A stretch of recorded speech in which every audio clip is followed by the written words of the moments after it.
Chapter 10. The Feelings.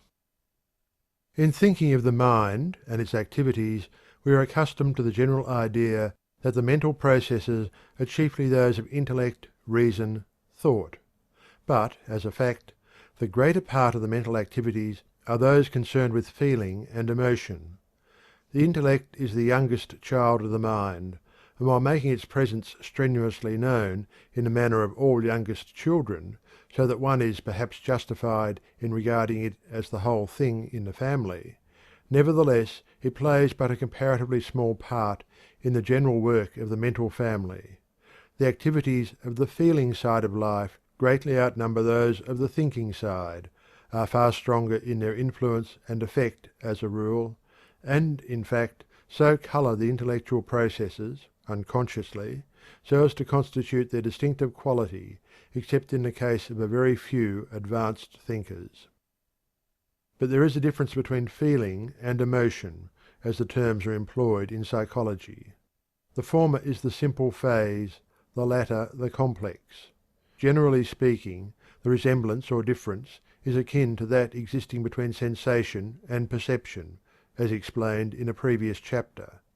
Beginning with the simple, in order later on to reach the complex, we shall now consider that which is known as simple feeling. The term feeling, as used in this connection in psychology, has been defined as the simple agreeable or disagreeable side of any mental state. These agreeable or disagreeable sides of mental states are quite distinct from the act of knowing which accompanies them. One may perceive and thus know that another is speaking to him, and be fully aware of the words being used and of their meaning.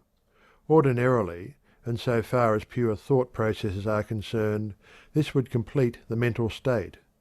But we must reckon on the feeling side as well as on the thinking side of the mental state. Accordingly, we find that the knowledge of the words of the other person, and the meaning thereof, results in a mental state agreeable or disagreeable. In the same way, the reading of the words of a book, the hearing of a song, or a sight or scene perceived, may result in a more or less strong feeling, agreeable or disagreeable. This sense of agreeable or disagreeable consciousness is the essential characteristic of what we call feeling. It is very difficult to explain feeling except in its own terms. We know very well what we mean, or what another means, when it is said that we or he feels sad, or has a joyous feeling, or a feeling of interest. And yet we shall find it very hard to explain the mental state except in terms of feeling itself. Our knowledge depends entirely upon our previous experience of the feeling. As an authority says, if we have never felt pleasure, pain, fear, or sorrow, a quarto volume cannot make us understand what such a mental state is. Every mental state is not distinguished by strong feeling. There are certain mental states which are concerned chiefly with intellectual effort, and in which all trace of feeling seems to be absent, unless, as some have claimed, the feeling of interest, or the lack of same, is a faint form of the feeling of pleasure or pain. Habit may dull the feeling of a mental state until it is apparently neutral, but there is generally a faint feeling of like or dislike still left. The elementary forms of feeling are closely allied with those of simple sensation. But experiments have revealed that there is a distinction in consciousness. It has been discovered that one is often conscious of the touch of a heated object before he is of the feeling or pain resulting from it. Psychologists have pointed out another distinction, namely, when we experience a sensation we are accustomed to refer it to the outside thing which is the object of it, as when we touch the heated object. But when we experience a feeling we instinctively refer it to ourselves, as when the heated object gives us pain. As an authority has said, "My feelings belong to me, but my sensations seem to belong to the object which caused them." Another proof of the difference and distinction between sensation and feeling is the fact that the same sensation will produce different feelings in different persons experiencing the former, even at the same time. For instance, The same sight will cause one person to feel elated and the other depressed.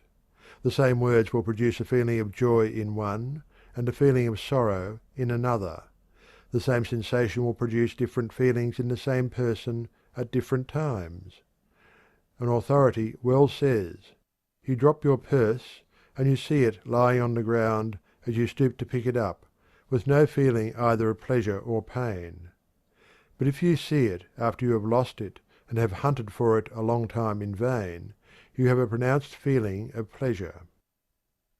There is a vast range of degree and kind in feeling. Gordy says, "All forms of pleasure and pain are called feelings. Between the pleasure which comes from eating a peach and that which results from solving a difficult problem, of learning good news of a friend, or thinking of the progress of civilization, between the pain that results from a cut in the hand and that which results from the failure of a long cherished plan or the death of a friend, there is a long distance. But the one group are all pleasures, the other all pains, and whatever the source of the pleasure or pain, it is alike feeling." There are many different kinds of feelings.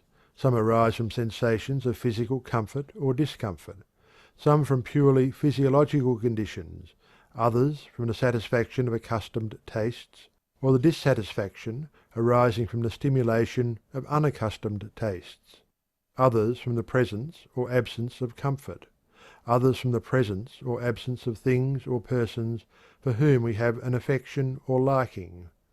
Overindulgence often transforms the feeling of pleasure into that of pain, and likewise habit and practice may cause us to experience a pleasurable feeling from that which formerly inspired feeling of an opposite kind. Feelings also differ in degree. That is to say, some things cause us to experience pleasurable feelings of a greater intensity than do others, and some cause us to experience painful feelings of a greater intensity than do others.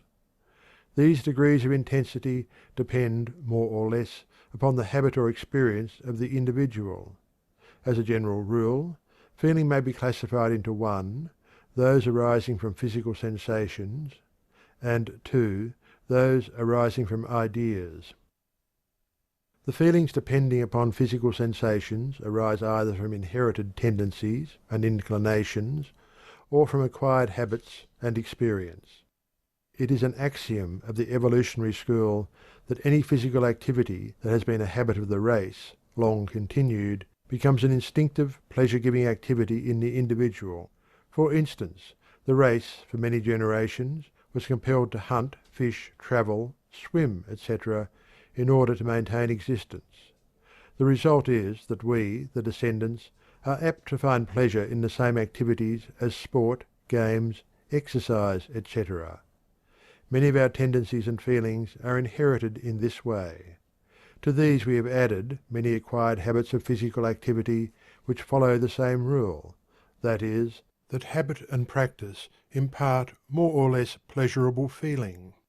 We find more pleasure in doing those things which we can do easily or quite well than in the opposite kind of things.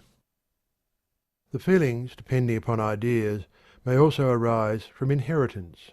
Many of our mental tendencies and inclinations have come down to us from the past. There are certain feelings that are born in one without a doubt. That is to say, there is a great capacity for such feelings which will be transformed into manifestation upon the presentation of the proper stimulus. Other mental feelings depend upon our individual past experience, association, or suggestions from others, upon our past environment, in fact. The ideals of those around us will cause us to experience pleasure or pain, as the case may be, under certain circumstances. The force of suggestion along these lines is very strong indeed.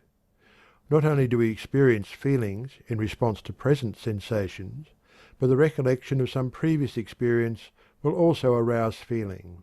In fact, feelings of this kind are closely bound up with memory and imagination.